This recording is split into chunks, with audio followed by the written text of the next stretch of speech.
Keep your eyes open the next time you are out walking and grab a straight stick about 3 feet long. Then pick up some faux olive branch stems at your local craft store. If you have a flower pot, you are already good to go. Take 2 styrofoam blocks or floral foam and fit them into your pot. If it doesn't fit easily, the best way to trim it is with a serrated knife.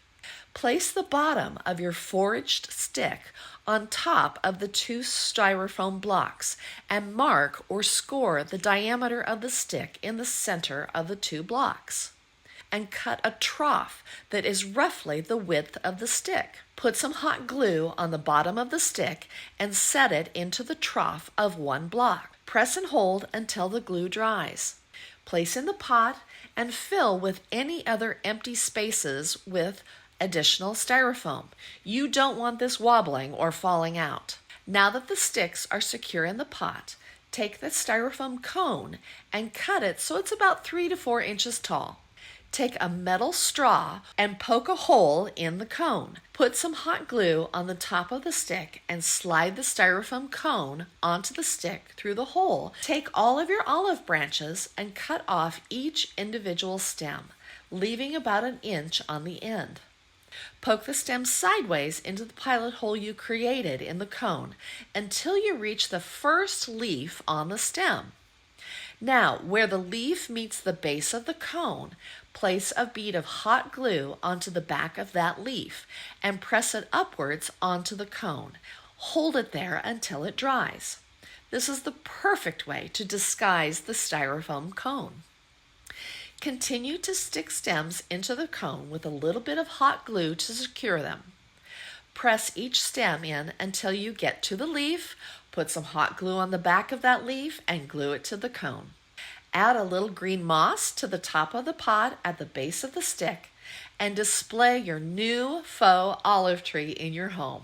I hope this inspired you to go hunting for sticks and create your own DIY olive tree.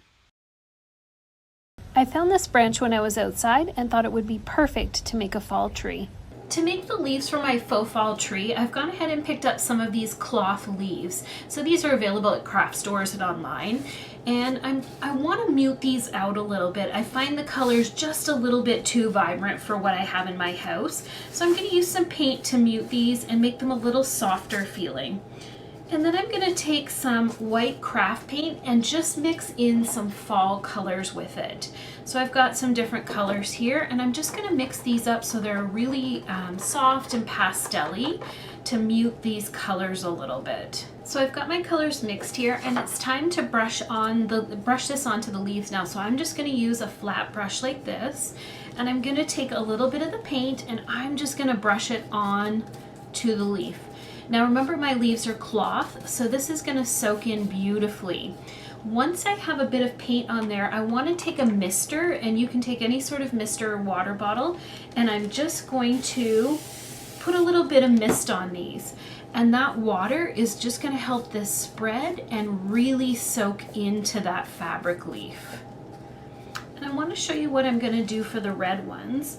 So the red ones, I actually like this color, but I just want to soften it up a little bit. And like I said, I don't want to add red paint to the white because it's going to make it pink instead of red. So I'm just going to take a little bit of white and brush this on. And then do the same thing with my mister. Just to add that little bit of water and spread that out. So it's a very liquidy now. And I'm just going to spread that out like that. And then when it dries, it's just going to have a softer muted tone to it. So you can see the original colors here and how nice those are. So it's time to get my tree ready and positioned in the pot so that I can add the leaves. I've gone ahead and grabbed a garden pot that I no longer need. That's the right size. And I need to position this branch inside the pot. You can do this with concrete, but I prefer to be able to take it apart and move it around. So I like to use foam to hold this inside the pot. To get my foam ready to hold the branch in place, I'm going to go ahead and take a pair of scissors and just cut off long strips of the foam. You can also do this with an electric knife, whatever you find easiest. And once I have these small strips cut off like this, I like to just start building them up around my twig or my branch here to keep that in place. I have some more foam cut here, and I've cut some little pieces as well, so I can start building this up. And I just hold my tree in the position I want it in, and then I start using these foam chunks to secure the tree in place. Once I have my tree in place, I like to use some burlap to cover up all this foam. So I'm just going to use some of this burlap ribbon. You can use anything you like to cover up your foam. And I'm just going to unroll the whole roll here and tuck it in all around my planter. And you can tuck it in at multiple spots just to make sure that you've got all of that foam covered. The last thing I like to do to get the pot ready is to just use some sort of moss or bark trimmings to cover up that, just the burlap, and give it a little extra, just kind of give it some extra pizzazz at the bottom and make it look natural. Okay, and once that's done, we're ready to add the leaves to finish off the faux tree. To attach your leaves to the tree, you can do this in two different ways. You can either take little sticks that you've collected outside and just glue them to the end of the stick so it creates like a stem to your leaf. I'm just using hot glue to do this. So now you've got a little stem, and now you can attach this to the tree. Or you can attach your leaves directly to the branches that you have on the piece of wood that you found. If you choose to attach your leaves directly to the little twigs that are left on your piece of wood that you found, you can just go ahead, add some hot glue to the back of your leaf, and then just attach it right to the little branches. And you can just place them over the twigs however you'd like until you have them arranged in a way that you like. And I'm going to go ahead and keep filling in this tree, and I'll be back to show you what it looks like when it's all full. This faux fall tree was so fun and easy to make. A branch from outside and some cloth leaves. That was about all I needed. It was really inexpensive, and it makes the room look so pretty and ready for fall. I hope you'll give this a try the next time you want to spruce up a corner of your house. I took this $4 plastic planter pot and I spray painted it with this almond, and then I followed it up with this Rust-Oleum Accent stone spray paint. And then I'm left with this nice textured pot. Next, I took some gravel that I just picked up from outside and I placed it in the bottom of my pot. Then I took a piece of dry floral foam and I placed it in the bottom of my bucket. Next, I gathered this large branch from outside. You want to find a branch that has lots of twigs and sticks on it.